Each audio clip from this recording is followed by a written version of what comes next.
एक छोटी सी चीवंटी थी जिसका नाम तीनी था।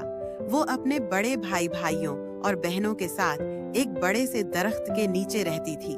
तीनी बहुत मेहनती थी, लेकिन अक्सर उसे लगता कि वो बहुत छोटी है और कोई उसकी बात नहीं सुनता।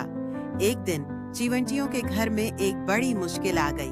बारिश के मौसम में पानी उनके बल में घुस गया और सबकी मेहनत से जमा किए हुए अनाज डूबने लगे।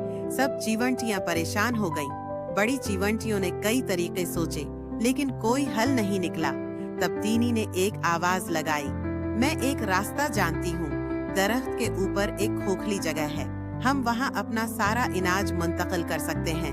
कुछ बड़ी चीवंटियों ने कहा, तुम बहुत छोटी हो, तुम्हें क्या पता। लेकिन तीनी ने हिम्मत न हारी। उसने एक छोटी सी रस्सी बनाई और दरख्त पर चढ़कर दिखाया कि अनाज को कैसे बचाया जा सकता है।